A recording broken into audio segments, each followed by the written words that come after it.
Kamusta? Ngayon ay malalaman natin ang tungkol sa kwento ng manlalaro ng volleyball na si Zeragin.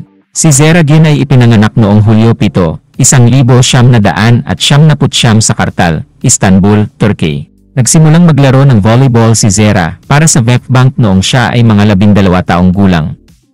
Sa loob ng dalawang magkasunod na taon, nanalo siya ng mahahalagang kampyonato ng kabataan sa Turkey na nakamit ang katanyagan. Kaya, sa edad na 15, nagsimula siya sa mga youth team ng VakifBank Istanbul at naglaro siya sa unang pagkakataon sa Turkish Women's Volleyball League noong 2016-2017 season na nakautang sa Istanbul Baykehir Belediyespor. Pagkatapos ay nagpatuloy siyang maglaro para sa kanyang club, ang VakifBank Istanbul, na nanalo sa kanyang unang titulo ng kampyonato sa 2017-2018 season. Para sa Turkish national team, nagsimula siyang maglaro sa youth level nang manalo siya ng gintong medalya sa U23 World Championship noong 2017. Sa pangunahing koponan, nagdebut si Zera noong 2018. Naglaro siya sa kanyang karera sa mga sumusunod na volleyball club.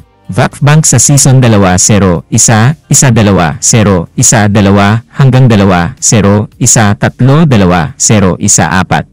Istanbul sa 2-0, 1-4-2, 0-1-5 season.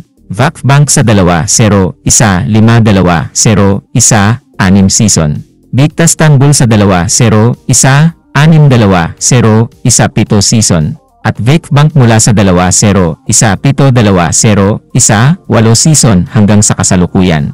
Nakipagkumpetensya para sa VakifBank, nanalo siya ng ginto sa KBE 2017. Shaoxing 2018 at Ankara 2021 World Championships, pati na rin ang tanso sa Shaoxing 2019.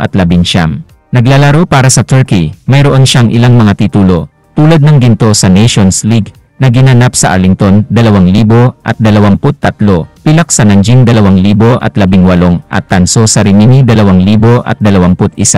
Marami siyang tagahanga at tagasunod sa social media. Higit sa 3,700,000 tagasunod sa Instagram. Salamat sa panonood ng video. Mangyaring iwanan ang iyong pag-like, komento at mag-subscribe sa channel.